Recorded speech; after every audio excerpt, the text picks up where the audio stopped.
All right. So again, there's the thing. Think we'll up here. Geisher is where Absalom had fled. Remember, that was his father-in-law was up there, and he's come back. He came back. His father wouldn't see him, so he burnt Job's field, and we're just going to see it gets kind of ugly from there, as Pat mentioned. So, Oh, of Pat, do you mind reading this first one? course. You help me with the names, okay? Uh, Yeah. After this happened, that Absalom provided himself with the chariots and horses and 50 men to run before him. Now Absalom would rise early and stand beside the way of the gate. So it was, whenever anyone who had a lawsuit came to the king for a decision, that Absalom would call to him and say, "What city are you from?" And he would say, "Your servant is from such and such tribe of Israel." Yeah, so remember the king is also the judge. They come to him, and even like Nathan's prophecy to him over Bathsheba, he brought a case, a rich man, and took the other guy's sheep, and David made a judgment. The most famous one probably is Solomon when the two women came and said, "This is our baby," and he said, Mm, "Take the sword." So the king acted as the judge. So Absalom obviously has an ego, right? And he's kind of a uh, manipulator. He manipulated to kill his brother. He manipulated to get back with his father, but he's not real happy, it looks like. And so it said when anyone had a dispute or a lawsuit, literally dispute, they would come to the king for a decision. Absalom would kind of intercept him and say, "Well, where are you from, my friend?" And he's going to play this like friendship angle. So, Ryan, you're muted. Oh, okay. Then Absalom would say to him, "Look, your case is good and right, but there is no deputy of the king to hear you." Moreover, Absalom would say, "Oh, that I were made judge in the land, and everyone who had any suit or cause would come to me. Then I would give him justice." And so it was, whenever anyone came near to bow down to him, that he would put out his hand and take him and kiss him. In this manner, Absalom acted toward all Israel who came to the king for judgment. So Absalom stole the hearts of the men of Israel. Mhm. And that's an interesting comment you made early, Pat, is that you felt like David's kingship kind of changed a little bit after this, and maybe the people are sensing it. So mhm. he's Absalom's playing, "I'm your buddy," you know. Again, it's literally your words. What you're stating is good and should be, but there is no, and there's not really a word deputy there. It just said there's nothing to hear your thing. Actually, the king would hear, right? But he's saying Right. there's nothing. So he's kind of, if I were made judge of the land, so he's got an ambition, right? Yep, he does. Yeah. So you have to watch out for Absalons in the church. There will be people that will kind of have this spirit upon them, and said, if I were pastor instead of Dale, oh, this is what we'd do, and that's always that kind of thing right there. David understood, no, that Dale is God's anointed, and stuff like that. But that spirit, that rebellious spirit comes up, and like they'll take over the greeting. I said, Mhm. I would do it. So I've seen it happen in churches. It's kind of sad. So It's he's gonna take them. deception. Go ahead. It's deception. Yeah, it's deception. It's manipulation. Hmm. To get in power. We're going through an election right now. We're seeing how the candidates, they're everybody's friend and they're everybody's issue or whatever. He would take him by the hand and kiss him, and he acted towards all those who came to the king. So he stole the hearts of the people of Israel. So I think, again, Pat, you might have had a point that there's a sense that David's kind of lost some of his glamour or whatever because people love it. We're going to still see people do, but the people would allow their hearts. Oh, Absalom is really kind of a great guy. Mm. Monica? Happen. There it goes. Second Samuel 15, 7 through 10. Now it came to pass after 40 years that Absalom said to the king, "Please let me go to Hebron and pay the vow which I made to the Lord. For your servant took a vow which I dwelt at Geshur in Syria, saying, If the Lord indeed brings me back to Jerusalem, then I will serve the Lord. And the king said to him, "Go in peace." So he arose and went to Hebron. Then Absalom sent spies throughout all the tribes of Israel, saying, "As soon as you hear the sound of the trumpet, then you shall say, Absalom reigns in Hebron." Mhm. My gosh. Sneaky. First note is not sure the reference of 40. The Septuagint says 4. We don't know if this means when Absalom was back 4 years or Absalom was 40. He wasn't 40. He wasn't back 40 years because we know David's kingship lasted 40 years. So not sure what that means. But again, he's deceiving his father. Please let me go to Hebron to play. Why would he want to go to Hebron? Any ideas? This is just a speculation. Wasn't he, wasn't, didn't he go there? Or was, let me think. I don't know. I pass. Okay. Well, So, David was first made king in Hebron, right? okay, Remember that's what in I, there, and okay. that I'm speculating, okay? So don't write this down. That this is what the Bible says. Yeah. I'm just kind of going, but it's kind of an interesting place. It was kind of, again, remember Caleb was Hebron. It was a sanctuary city, but it was kind of the heart of that. And so he's lying to his father. I made this vow that I will serve the Lord. Again, Dale's no good. I really want to serve the Lord. You know, that's that spirit, right? Yeah. And so he arose and then he sent spies throughout all the tribes. As soon as you hear the trumpet say Absalom is king, basically, it's the word is Moloch, Yeah. king. That's the same word in Arabic. Saudi Arabia is Al Mamliki, Arabia Saudi, the kingdom of Saudi Arabia. The Malik, I can't remember who the king, well, I don't know who the king is now, but when I was there, it was Malik Fahd. But that's the same word there. The king, Absalom is king. So he's started a revolution. This vow that he's claimed that he wasn't even a godly person, wasn't he? Was he? We don't Math. know that about him. We don't, there's not really any comment. We're Mhm. introduced to him when his sister's raped, right? Yeah. And you can understand his want for revenge. I don't know if anyone could fault him for wanting revenge, and the penalty for rape was death. I don't know. But it doesn't really say that Absalom, the question did Absalom have character and was he corrupted or did he not have character? You know, uh, kind of remains to be seen. All right. Jeffrey? And with Absalom went 200 men invited from Jerusalem, and they went along innocently, and they did not know anything. Then Absalom sent wait a minute, I got it down. Abath Ahithophel? I don't know. Ahithophel, yeah. Uh, The Gileadite, David's counselor from the city of Gilo, while he was offered sacrifices.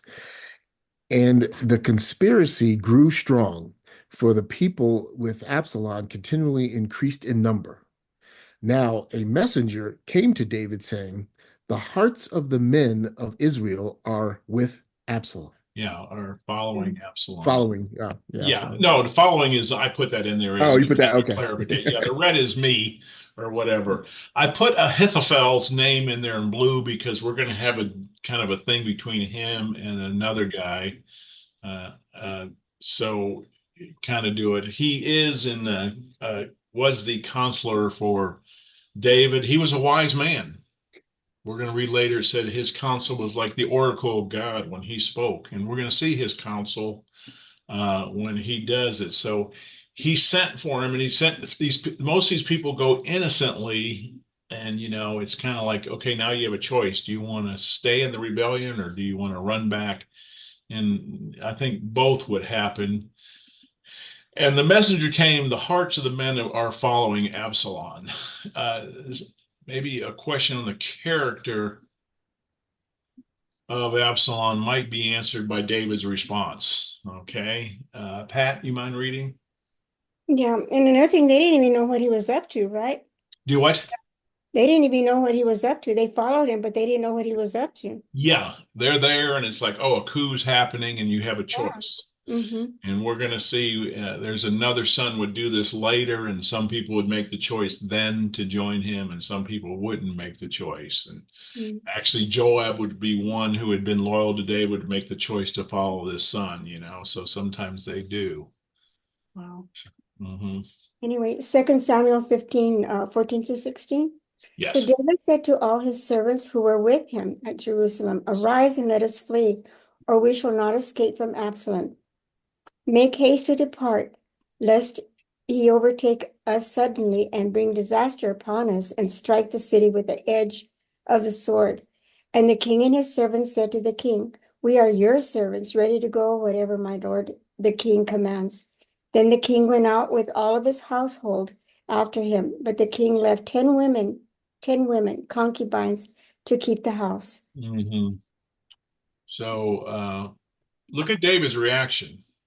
It doesn't, you know, there's nothing that says I'm going to kill my father, but he seems to, like I said, maybe the character, uh, he's like, let's get out of here because he'll slaughter the city. That's his belief in what Absalom's capable of. So that's kind of interesting. Is Uh, it and again, we have people. Go ahead. like a civil war? Yeah, yeah, we're gonna have a coup here, and you Yeah. know, there's.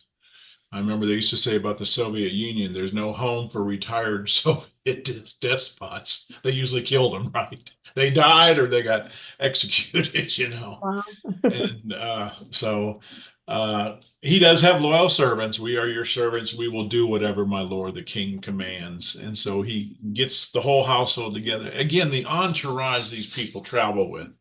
You know, they don't travel by themselves. He's got an entourage, but he's going to leave 10 women who are concubines to keep the house, okay? You know, make sure the rats don't get in, keep the thing, check the mail, forward my emails that are important. Now, you know, take care of this. All righty, this will go to Ryan. Am I off mute? Yeah. You're off Yeah. mute, yeah. Okay. And the king went out with all the people after him and stopped at the outskirts. Then all his servants passed before him, and all the Cherethites and all the Pelethites and all the Gittites, 600 men who had followed him from Gath, passed before the king. Then the king said to Ittai the Gittite, "Why are you also going with us? Return and remain with the king, for you are a foreigner and also an exile from your own place. And in fact, you came only yesterday. Should I make you wander up and down with us today, since I go, I know not where? Return and take your brethren back. Mercy and truth be with you." Okay. So there's a lot in this passage that kind of, if you dig into it or whatever. So he stops on the outskirts of his city and his servants pass before him. We mentioned these guys, the Cherethites and the Pelethites, are two groups of people not known much about them. We're going to see that they were led by a man named Benaniah, who was one of the mighty men of God. He's the guy that got down in the snowy pit on a snowy day and killed a lion. Mark Batterson wrote a book about him, about courage and stuff like that. But these people we don't know, and all the Gittites, and so he specifically calls one Gittite is a person from Gath, and Gath is a Philistine city. So these are either Jewish people that lived in it, or they were people that became loyal to David. And so Ittai, the Gittite, is, he's saying, you just kind of came here and are living under my grace. Do you want to? I don't know where I'm going. Do you want to wander with me? I don't know where I'm going. Go back and, mercy and truth be with you. So he's kind of like saying, you don't have to do this with me. I doubt my son's going to kill you. Again, I'm editorializing there a little bit. Monica. 2 Samuel 15:21 through 23. But Ittai answered the king and said, "As the Lord lives, and as my lord the king lives, surely in whatever place my lord the king shall be, whether in death or life, even there also your servant will be." So David said to Ittai, "Go and cross over." Then Ittai the Gittite and all his men and all the little ones who were with him crossed over. And all the country wept. with a loud voice, and all the people crossed over. The king himself had also crossed over the brook Kidron, and all the people crossed over toward the way of the wilderness. Mhm. So again, Ittai's response reminds me of somebody in the Old Testament. Kind of reminds me of Ruth, right? Oh, yeah. Yeah, your God, as the Lord lives and as my Lord the King live, wherever he goes, whether life or I'm going to follow you. So David gives him permission to go. He's asking permission to go over. So these people are crossing. Notice verse 23, all the country wept. So there are still people loyal, but that doesn't mean everyone, right? There are people that are not loyal to him. And the king himself crossed over the uh, brook Kidron. And I showed these maps before. I hope you can see them again. These are topos of Jerusalem. This one is actually a line, right? This one is sideways. North is here. But again, Mount Moriah, down here is the city of David. This is probably where David lived. But you see the Kidron Valley, there's a brook here. So they're fleeing this gate here and they're coming here, and you're going to see that they're going to head up to the Mount of Olives. Okay. So this is the path they're going to take. The people are weeping, and they've begun this journey, and David is with them. All right. Chapter 15. Okay, we're back to you, Pat. Okay, 15, 24 to 20. Actually, it's me. Oh, I'm Oh, sorry. okay. Go ahead. Okay. There was Zadok, also and all the Levites with him, bearing the ark of the covenant of God. And they set down the ark of God, and Abithar went up Yeah. until all of the people had finished crossing over from the city. Then the king said to Zadok, carry the ark of God back into the city. If you find favor in the eyes of the Lord, he will bring me back and show me both it and as his dwelling place. But if he says thus, I have no delight in you, here I am, let him do to me as he seems good to him. Again, Zadok is one of the priests. This is from 7 chapters ago. It was listing the people in David's administration. Joab was the head of the army. Uh, Jehoshaphat, I think, was the recorder. Zadok, the son of anyhow, were the priests. The Abiathar, and were priests. So and so. There he is. But Benaniah, the son of Jehoiada, was over both the Cherethites and the Pelethites, and David's sons were chief ministers. That was the administration. So Zadok is the chief priest, and they're carrying the ark out of the city. And David said, "No, go ahead and take the ark back to the tabernacle." Right. And his reasoning, can anyone put that in words? What was David's reason for sending it back? I think it was important he knew the importance of that ark, that God would, I mean, he said he'd never leave him, never forsake him. I mean, I think David was kind of like ahead of his time Yeah, because of the closeness that he had with with the Lord. Uh, but I really think that he saw the importance of taking him back in case something ever happened to him and the ark being with him. I would think that it was important for it to be in Jerusalem, to remain in Jerusalem. I don't know, I'm just saying. yeah, no, that's a good point. Again, if I find favor, and here's David's faith. If I find favor with the Lord, he will bring me back and show me both it and he will bring me back and I'll see the ark and the tabernacle, his dwelling place, right? Contrast this with what we had in the book of Samuel, First Samuel, where they took the ark to go fight the Philistines, remember? And they took the ark like it's a magic charm because it's the ark of God. We're going to beat the Philistines. And they were in sin and they lost. Eli's sons died and the ark was taken captive, right? Mhm. David had a holy respect for the ark. And he's saying, if God, and he understood this is God, and he's going to continue to stress this in this whole thing. If I find favor in the eyes of the Lord, he will bring me back and show me it. But if I have no delight in him, he will do with me that seems good. Yeah, the ark is more important than me. God's presence is more important for me. These are the good sides of David, right? There's the, again, a man after God's own heart. All right. Pat. Okay, so 2 Samuel 15, 27, 29 through 29. The king also said to Zadok, the priest, "Are you not a seer? Return to the city in peace, and and your two sons with you." Ahimaaz? That's good enough. I'm going to rename these Yeah, people. that's Your fine. son and Jonathan, the son of Abathar. See, I will wait in the plains of the wilderness until the word comes from you to inform me. Therefore, Zadok and Abathar carried the ark of God back to Jerusalem, and they remained there. Hmm. So they go there. Are you not a seer? Again, I can't remember when the scripture says in the old days a prophet was called a seer. In other Mhm. words, he's not only is he a priest, but he is prophetic. You understand these things. Return in peace with your sons. I will wait in the plain. And you can send me word. Okay, you're loyal to me. You can send me word. You're going to see the people that are loyal to David here that are faithful to him.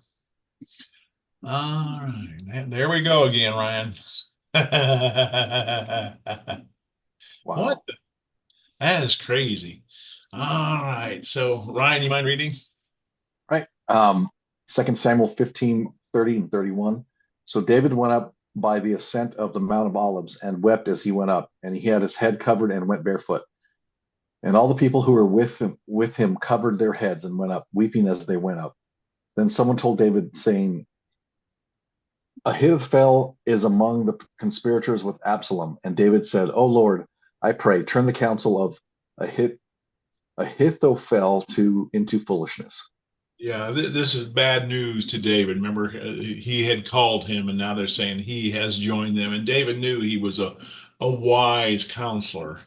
So he said, I'm going to pray he turn this into foolishness. Again, we're going to, he's one of the main characters. We're going to talk about him. So they've gone up the Mount of Olives. He's barefoot. He's got his head covered, pretty humbling for the king, right? Mhm. Uh,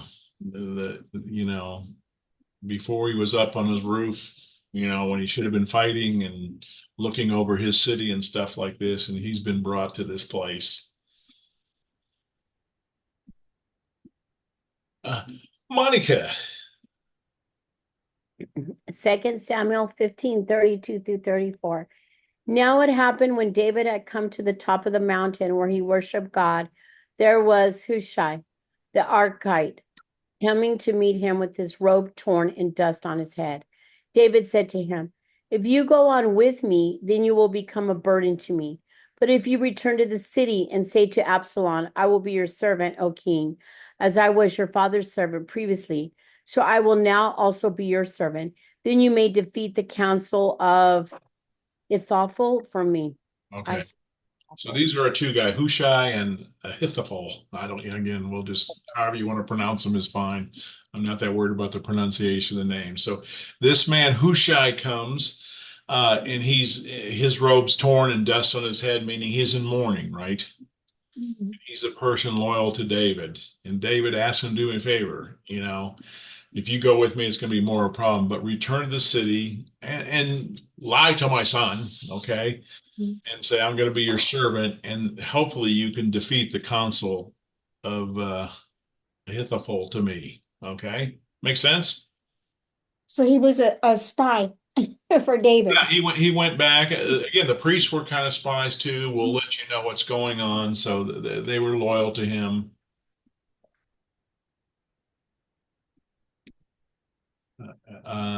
Okay, we're back to you, Jeffrey. We'll go back to you.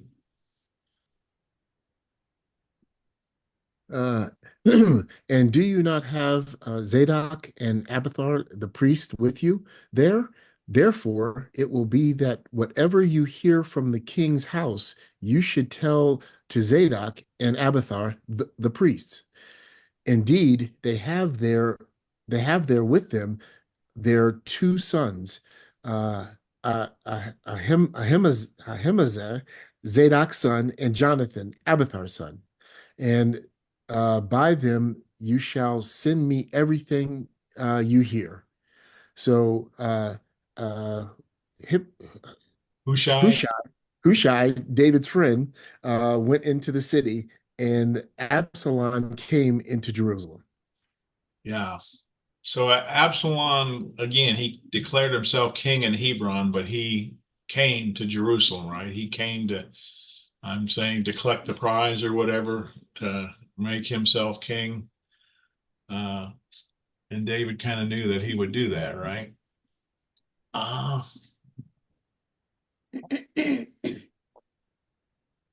by the way, this never happens to my computer. Only when What? we're on, huh? Yeah, it's Okay. Pat, Did Monica go or? did you read Monica? Did I forget you? You're I'm muted. after, I'm after Ryan. Oh, Second you're Samuel 16, 1 through 2.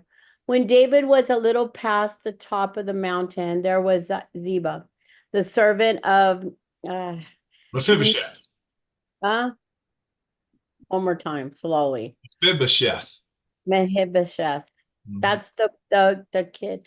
That's the one with the crooked leg, right? Lame. He's Yeah. Jonathan's son. oh, Yes. son. Okay. Who met him with a couple of saddled donkeys, and on them 200 loaves of bread, 100 clusters of raisin, 100 summer fruits, and a skin of wine.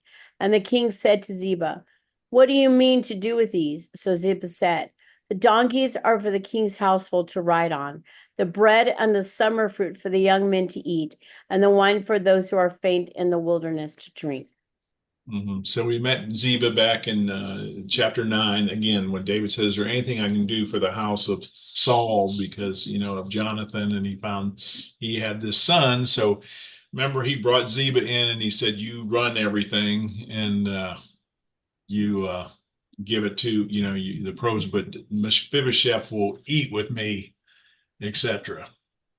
So here's someone else come to join him. We think, okay, now I'm totally off. Pat. Okay. Then the king said, Where is your master, son? And Ziba said to the king, Indeed, he is staying in Jerusalem, for he said, Today the house of Israel will restore the kingdom to my father to me, of my father to me. So the king said to Ziba, Here, all the things that belongs to Meshibbalim is yours. And Ziba said, I humbly bow before you, that I may find favor in your sight, my lord, O king. Okay, so he says, "Great, you're here. Where's your master son? Where is Mephibosheth?" Mhm. And he says he's staying in Jerusalem again. Today, the house of Israel will restore the kingdom of my father to me. This is probably a lie. Okay. Now, why would Ziba be lying? He was a spy? Well, again, here, all that belongs to Mephibosheth, he gets rewarded here, right? Right. All this stuff is yours. I humbly bow before you. Uh, that Favor you his find sight. favor in my sight, O Lord. We're going to see later when Mephibosheth sees the king when he comes back, he has a different story, and apparently his story is true. So apparently Ziba lied. So as he's leaving the city, people are joining him. Some people, here's a guy from Gath who's just come. No, you're my king. The Chelites, the Pelethites, the priests want to go with him. No, you go back. Hushai wants to go with him. No, I need your help here. And here comes Ziba bringing all this food and supplies, helping the king, supposedly, but apparently having ulterior motives. Hmm.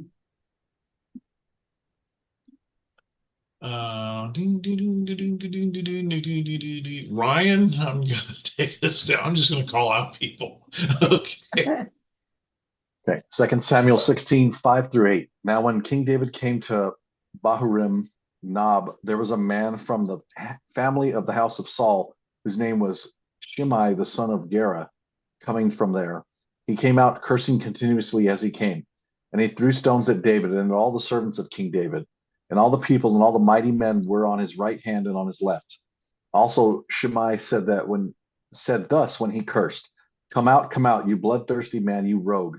The Lord has brought upon you all the blood of the house of Saul, in whose place you have reigned. And the Lord has delivered the kingdom into the hand of Absalom your son. So now you are caught in your own evil because you are a bloodthirsty man. Yeah. When it rains, it pours, right? So he comes, and Baharum apparently is Nob. And a couple things about Nob. This is where when David demanded his wife Michal be brought to him, her husband chased after him, and Abner said, "Go." He followed him as far as Nob, and then he said, "Go back to Jerusalem." But also, this is the city where David, the priest, remember, gave him Goliath's sword when he was running from the king, and Saul went and killed all the priests in Nob. So the town of Nob was probably pretty loyal to David, you know. And so he comes here, but here's this Benjamite, he comes out cursing and he throws stones at David. And notice this, that all the mighty men were on his right and left hand. You know, David had fierce warriors, which is going to come into play later. Come out, you bloodthirsty man, you rogue. And, you know, as I was going through the interlinear, that the word rogue is Belial. And this is an Old Testament term. I think, Jeffrey, you might remember this and the other things when they talk about perverse people, they call them the sons of Belial. We don't know who Belial is, but anyone that's perverse, they call the sons of Belial. So he's really cursing David, isn't he? And, has brought upon you the blood. The blood of Saul is upon you. David didn't kill Saul, right? Saul went out and fought the Philistines. David didn't go slay Saul. David spared his life. And this is kind of how the enemy works, right? The enemy comes with a lie of half truth, right? You're a bloodthirsty man. Now God's paying you back. Look what you did to Saul, and in whose place you reigned, and the Lord has now given the kingdom to your son Absalom.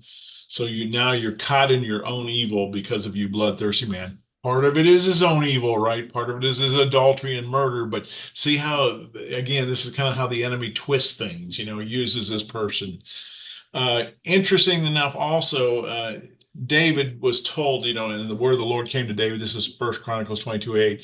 You have shed much blood and have made great wars, and you shall not build a house for my name because you have shed much blood on earth and in my sight. David was a warrior. If you remember in Samuel's account, when he wanted to build it, God told, through Nathan said, your son will build. I'm going to establish your house. But we get a little more insight in Chronicles saying, David, you're a man of war and you're not going to build my house. Your son is going to. So there, again, there's a little bit of truth in what Shimei is saying. Okay. You have shed blood. Okay. Now, but you're still a guy after God's own heart. But so it's kind of interesting, but we all know that when the enemy comes and the accuser of the brethren, he can hit those points, right? And bring half truths and lies. Or am I the only one? I don't. Yeah, it's true. Okay, I'm going to come back to you, Jeffrey. We're going to start this all over around. Tell you this. Then Abishai, the son of Zeruiah, said to the king, why should this dead dog curse my lord the king? Please let me go over and take off his head. But the king said, what have I to do with you, you son of Zeruiah? So let him curse, because the Lord has said to him, curse David. Who then shall say, why have you done so? Interesting enough. Again, Abishai is Job's brother. He's one of the three brothers, remember, the sons of Zeruiah, who's David's sister. These are David's nephews, right?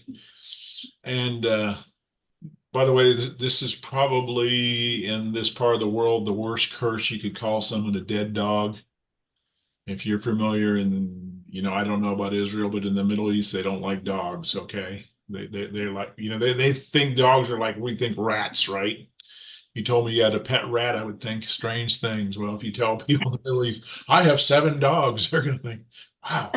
But why should this dead dog curse? And there's a truth in that, right? He is, again, how David treated Saul. David is the king appointed by God. Absalom is not appointed by God. And so he goes, let me go take off his head, you know. Let me deal with this. This is how the sons of Zariah are. You know, and again, he says, God, what do I have to do with you sons? And remember when he, after Job, his brother killed Abner. Well, he and Job killed Abner. He said, they're too powerful for me. I don't even know how to control them or whatever. So let him curse. And this is interesting because the Lord has said to him, curse David. Who then shall say, why have you done so?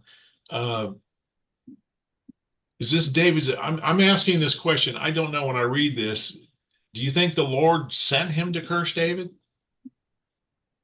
Or David sees it in the hands that, all things are of God. I mean, this has happened. If God, and it's kind of in David's faith mindset. Okay, if God has mercy on me, I'll come back to the ark. I'll come back to the Jerusalem. But if God has, uh, forsaken me, then the ark is better off there. So I don't know. That's just an interesting thought. That's free. Okay. Mhm. I'll have to look that up. Yeah, isn't that interesting? Mhm. He's going to say a little bit more about this too, this curse. David's got incredible insight. Oh yeah, here it goes. Okay, Pat, go ahead and read this one. Okay, 16, 11 through 14. And David said to Abishai and all his servants, see how my son who came from my own body seeks my life? How much more now may this Benjamite, let him alone and let him curse, for the Lord has ordered him. Oh, it may it may be that the Lord will look on my affliction and that the Lord will repay me with good for his cursing this day. And as David and his men went along the road, Shimei or whatever went along the hillside opposite of him and cursed him as he went. He threw stones at him and kicked up the dust. Now the king and all the men who were with him became weary, so they refreshed themselves there. Mhm. So it was ordered of the Lord, huh? Well, he says it again. David says it again, so we can take that. Again, his rationale. My son, who came from my loins, is out to kill me. Shouldn't this Benjamite, since I am I'm the tribe of Judah, I'm king, and the Benjamites are out. Again, what is King Charles of England is the House of Windsor, I think. There Mhm. was a Tudor, there was the other house, this houses go in and out. And so the tribe of Benjamin is out and Judah's in. Well, Judah's in forever now or whatever. So let him alone, let him curse, for the Lord has ordered him. So David believes that, and it may be the Lord will look upon my affliction and have mercy on me because this guy's cursing me or whatever. So interesting, isn't it? Mm. And David has a real interesting insight, I think. And they went along the road. He just continues to see.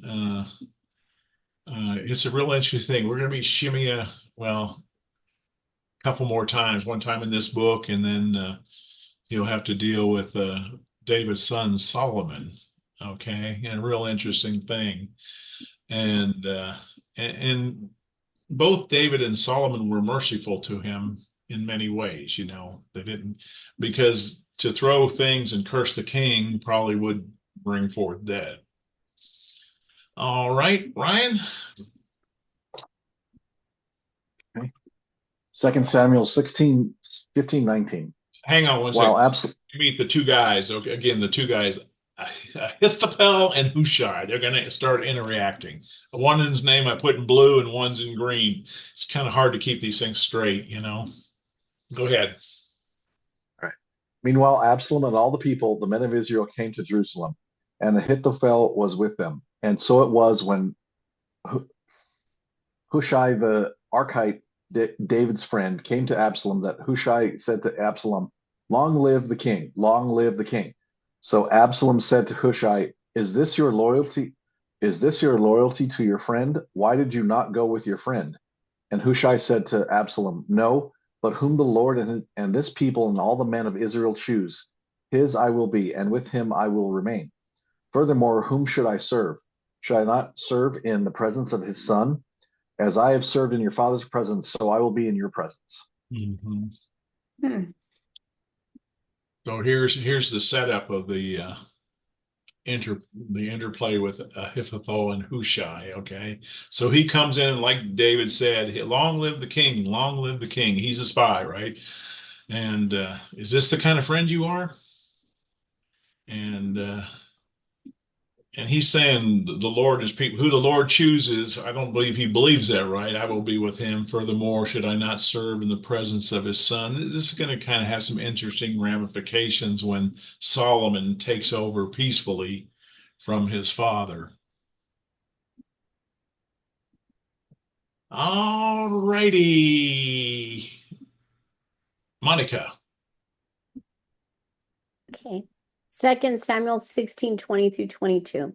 Then Absalom said to Ahithophel, "Give advice as to what we should do." And Ahithophel said to Absalom, "Go into your father's concubines, whom he has left to keep the house, and all Israel will hear that you are abhorred by your father. Then the hands of all who are with you will be strong." So they pitched a tent for Absalom on the top of the house, and Absalom went to his father's concubines in the sight of all of Israel. And this was part of the prophetic thing Mm. Nathan had told him. Thus saith the Lord, behold, I will raise up adversity against you from your own house, and I will take your wives before your eyes and give them to your neighbor, and he shall lie with your wives in the sight of the sun, you know. So so if Hitball, who's this wise guy, says, okay, this is burning the bridge, right? Or crossing the Rubicon. If you go up and do that, there's no coming back. There's no peaceful solution to this. And the people of Israel have a choice. You abhor your father. You totally disdain your father. And that's what he said. So this was his first amount of advice to him. All right. Uh, I'll give you a short one, Jeffrey. Uh, Now, the advice of Ahithophel, which he gave in those days, was as of one he had inquired at the oracle of God. So was all the advice of Ahithophel, both with David and with Absalom. Mhm. And again, it's the commentary saying is that, it was Ahithal was very wise. It was like he used, and I don't want to say godly wisdom, but the word there is debar. Uh, and Paul uses this term, what advantages the Jewish people have, much in every way, because to them were committed the oracles of God. But it's like he hears from God. He has this wisdom from above. Uh, Probably wise wisdom in some ways, practical wisdom for Absalom to do that. Okay. Again, it's you're burning the bridge, there's no going back, etc. Was it righteous advice? Obviously, probably not righteous advice. All right, now we'll get into things. We're back to you, Pat. Okay, 2 Samuel 17, 1 through 4. Moreover, Ahithophel said to Absalom, "Now let me choose 12,000 men, and I will rise and pursue David tonight.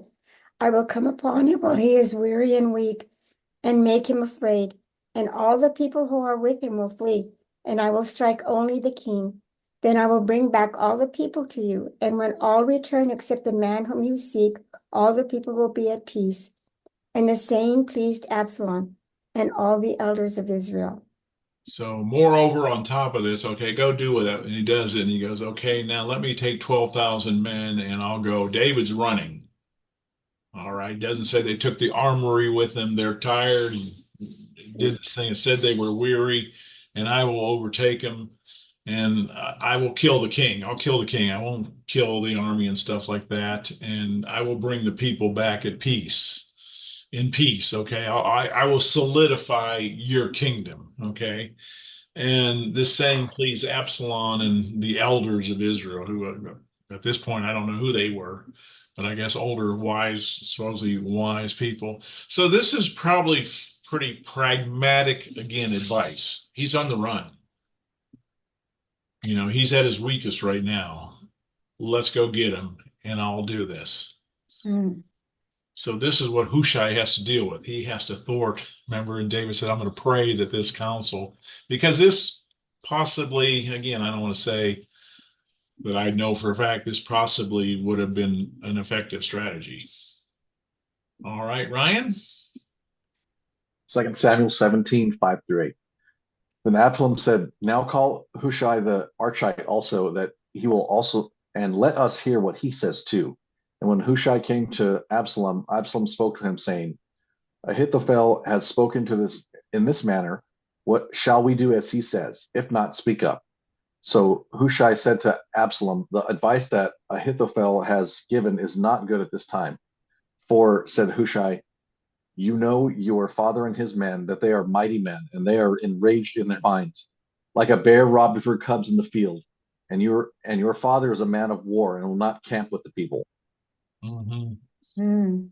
So he's trying to thwart this going tonight. Okay. So he's saying, hey, be careful. Your dad is and David was a man of war, right? And David had his mighty men. One guy killed 300 people in a pea patch, I think, or a lentil patch. One guy killed a lion in a snowy pit. And they're enraged. They're out of their minds. Saul wasn't able to stop these people. They overcame Saul. And also, David's probably not camped with his people. He's probably hiding like he hid in the wilderness. So he's trying to say it would be useless to try and implement this strategy. And he's going on. Monica. 2 Samuel 17, 9 through 11. Surely by now he is hidden in some pit or in some other place. And it will be, when some of them are overthrown at the first, that whoever hears it will say, there is a slaughter among the people who follow Absalom. And then even he who is valiant, whose heart is like the heart of a lion, will melt completely. For all Israel knows that your father is a mighty man, and those who are with him are valiant men.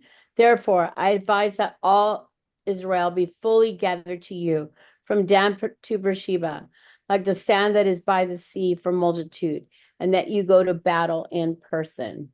Okay.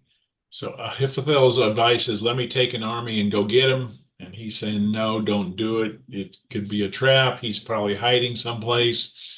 And if you lose a few troops trying to get him, the rumor will start there's a slaughter among the followers of Absalom. And how many know people are fickle, right? Absalom, Absalom, and then Absalom loses the battle. David, David. Yeah. It's true today as it's true then. Like I said, the Bible shows the heart of man, doesn't it? Just kind of shows who we are. And again, your father's a mighty man. Therefore, so his advice, you gather all of Israel. And what he's doing is buying time here.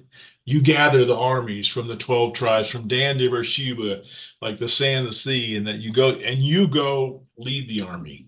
Okay. So he's changed his strategy. Again, I got my maps here, and this is your Dan to Beersheba. If you can see it, here is Dan up here, Beersheba down here. This is a term used like from north to south, from Chicago to Del Rio or whatever, or Los Angeles to New York. It's kind of that thing. Call all the people there. So again, his advice was gather all of Israel, which will take time, and you lead the army to it. All righty. Monica, did you just read that? Yeah, I think it's me. Okay, back to you. Yeah. Yep. Uh, so we will come upon him in the same place where he may be found, and we will fall on him as the dew falls on the ground. And and of him all the men who are with him, there shall not be left so much as one. Moreover, if he has withdrawn into the city, then all of Israel shall bring ropes to the city, and we will pull it out into the river until there is no one small stone found there. So Absalom and all the men of Israel said, the advice of Hushai, the Archite, is better than the advice of Avivashal. Uh, so the Lord had had proposed to defeat the good advice of Ahithophel, to the intent that the Lord might bring disaster to Absalom. Okay. On Absalom. Yeah. Okay. So his little ruse works. Okay. His advice is much better. And again, we'll come upon when we get all of Israel. We'll come like the dew on. We'll cover the whole area. We'll get him. If he hides in a city, we'll do it. And so Absalom and the men of Israel, remember the elders were there. His advice is better. And it says here, for the Lord proposed to defeat the good advice. It was my opinion. It was probably practical advice. Here it says it was good advice. Again, practical advice of Ahithophel with the intent that the Lord might bring disaster upon Absalom. So it's done. Kind of interesting. This is, I thought this is real interesting chapter, these two guys, and to kind of keep the names straight. All righty. Pat, we're back to you. Okay. 2 Samuel 17:15 through 17. Then Hushai said to Zadok the Abiathar, the priest, thus and so Ahithophel, whatever, advised Absalom and his elders of Israel, and thus and so I have advised. Now therefore send quickly and tell David, saying, do not spend this night in the plains of the wilderness, but speedily cross over, lest the king and all the people who are with him be swallowed up. Now Jonathan and Ahaz, whatever, stayed in Rogel, but dared not to be seen coming into the city. So a female servant would come and tell them that they would go and tell the king, and they would go and tell King David.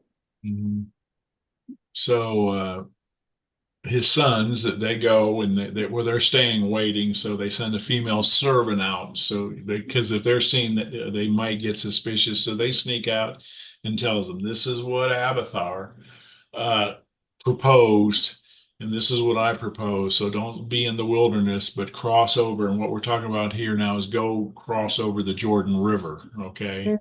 Put some distance between you and get ready because they will be coming.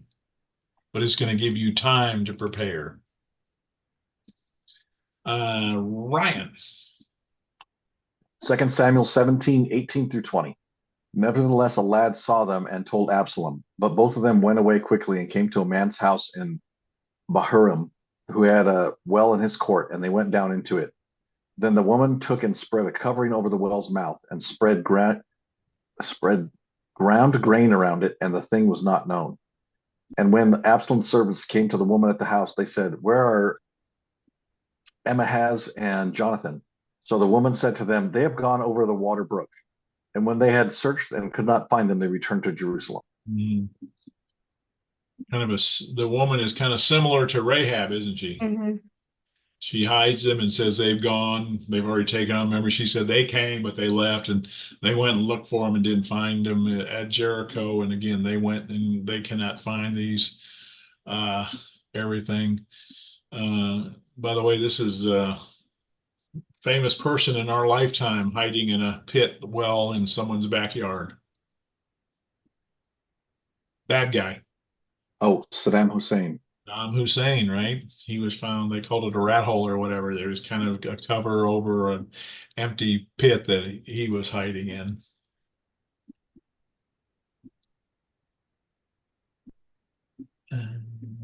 Okay, Monica. Okay, 2 Samuel 17:21 through 23. Now it came to pass after they had departed, they came up out of the well and went and told King David and said to David, arise and cross over the water quickly, for thus has Ahithophel advised against you. So David and all the people who were with him arose and crossed over the Jordan. By morning light, not one of them was left, and who had not gone over the Jordan. Now when Ahithophel saw that his advice was not followed, he saddled a donkey and arose and went home to his house, to his city. Then he put his household in order and hung himself and died. And he was buried in his father's tomb. Wow. Well, that escalated quickly, right? Yes. Okay, so again, rise, get over the water. So David scurries across the Jordan River, getting a bunch of people over the river takes some logistics. And back in Jerusalem, Ahithophel, again, maybe kind of humiliated or whatever, but he goes and hangs himself. I have to take a quick break, guys. I'll be right back.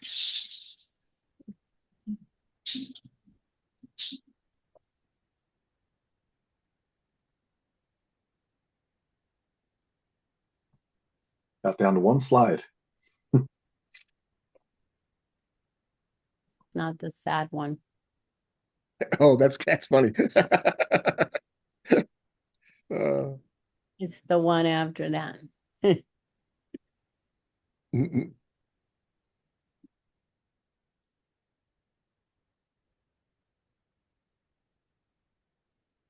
I thought we were doing 18 as well tonight. I think we are. I thought that's so too, but it looks like he's only got 35 slides. So we're at 32. Yeah. It's a So short yeah, one, yeah. I think. Let me see. I don't know. No, it isn't.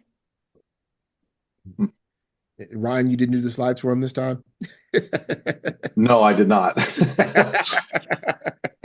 Uh, all right, my apologies. I've been nursing this tea my wife brought me, and That's all right. We've been talking about you. oh, okay, that's my ears are itching. All right, who read last? I have no idea. I think I'm up. Okay, go ahead.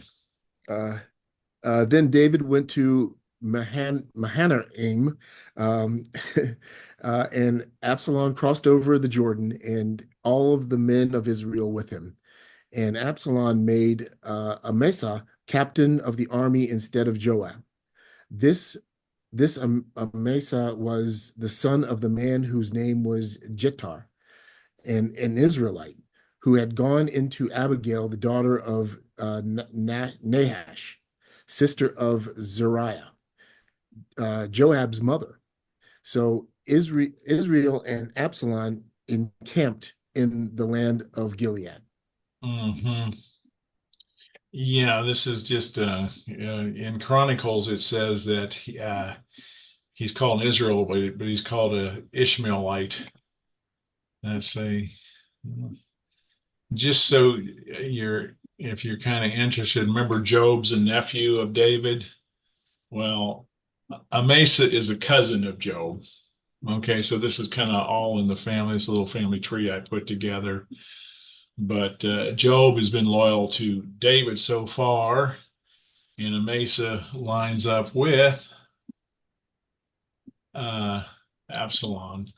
I got a map here. Here's David. He leaves Jerusalem through the Mount of Olives, goes to Baharim or Nob. He crosses the river and he heads north, and he's up here in I'll call it Mannheim Steamroller Town. Okay. All righty. Then we'll have Pat. Do you mind reading? Okay, 2 Samuel 17:27 through 29. Now it happened when David had come to Manaheim. I'm going to say Manaheim, okay? That's fine. That Shobi, the son of Na Nahash Mhm. from, I don't know, from the people of Ammon, the son of Amil, from the Lodabar and Barzillai or whatever, the Gileadite from Rogo, Yeah. brought beds and basins and earthen vessels and wheat, barley and flour, parched grain and beans, lentils and parched seeds, honey and curds, sheep and cheese of a herd for David and the people who were with him to eat. For they said, the people are hungry and weary and thirsty in the wilderness. Hmm. Here's an interesting thing. He's gone up into northern, what is now Jordan, and we meet this guy Shobi, the son of Nahash from Rabbah, and there was a case back earlier in 2 Samuel 10 where David wanted to show kindness to Nahash's son Hanan, remember? Nahash had died, and David wanted to show him kindness, and he sent people, and they said they're spies, and they shaved their beards and cut their clothes off. But apparently, this is a brother of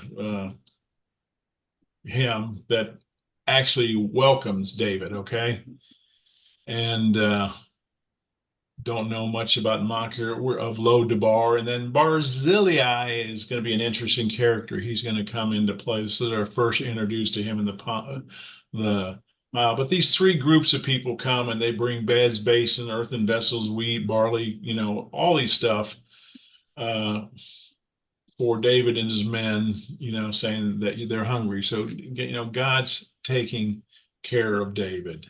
Mm. And that's as far as I'm going to go tonight. I'm not going to do 18 tonight. I didn't have a chance to get there. Ryan got the questions for it, but we'll pick up at 18 next week when the troops of Absalom and David's army get into a battle. Any questions or comments about tonight's? Last week was kind of sorted with the history. This week is a lot of intrigue, right? A lot of Interesting about the council, Someone said most people will listen to the last people they heard, and again, receiving counsel, and it said out a multitude of counselors is safety. But we see that, again, Hushai was able to come up with an ulterior plan, which seemed like a great idea, but it's going to spell, as we saw, the Lord is going to bring disaster upon Absalom. All righty. It's almost nail biting, okay? It is. It's a great story. It's It is. I've never read I don't read much of the Old Testament. I read like here and there, but not the whole from start to finish. So all of this is very new to me. So it's very exciting. and if you're just kind of devotionally reading, you just kind of go through these and read names. And so Yeah. I said, Oh my like, okay, gosh. Ahithophel, I'm going to put blue. Hushai, I'm going to put green because there's a important thing happening here, Yeah. etc. All right. Ryan, you want to close us? Sure. Lord God, thank you for tonight. Lord, thank you for this lesson, God, in your word, and thank you for your faithfulness, God, that you show us even in your word, Lord. Just thank and praise you for this week, and keep Saul safe and return back next week. Amen. Amen. Mm. Amen. And Thank Jeffrey, if you. we don't see you next week, we hope to see a picture of the grandbaby. There Yeah. you go. I will. Thank you so much, guys. Appreciate it. Guys. Hey, See you next week. Yep. Take care. Yep. Love you hey, guys. Mark. Yeah. Yeah. Hey, Mark, you want to hang out real quick? I'll show you how to fix that pop-up Yeah. issue. There you Yeah. go. All right. Thanks, guys. You want to share your screen real quick? I'll show you what to do. Share my screen? Yeah, back again. I had how to fix it last time, and I was like, oh man, and I forgot to tell you. Okay, so go down to the taskbar, like in that black area between PowerPoint and the other side there. Uh-huh. Right click to where a little menu comes up. Go to the little right of the PowerPoint there. Right of the Yeah. PowerPoint. Yep, and then keep going. Oh wait, right, the other right. Where just click on the taskbar itself. Yeah, right there. Yep, a little bit over, a little to the right. Right there. Right now, right click, and then go to taskbar settings. Oh, no, wait. Sorry. Go all the way to the top where it says news and interests. There it is, news and interests, and then uncheck that and uncheck. Yep, go back. And here's the guy, right? Yeah, go down to news and interests. It's two down. And this is the one, open on hover. Uncheck that one. That's what it is. So now it won't get you anymore. Okay. Yeah, there we go. Awesome. Thank you, bud. Yeah, you're welcome. I mean, that drives me crazy too, because it happened on one of the ones at work, and I'm all like, stop. Yeah. like I said, is when I'm working on these slides and stuff like That's that, the it only never time. happens. It was just kind of funny that came up one thing. I got your Yep. thing on the administrative pastor. Let me read through it. Yeah. We can get together. Yeah. Okay. And I appreciate it. Cool. Awesome. All right. All Take care. right. Have a good night. You Talk to you later. Bye bye.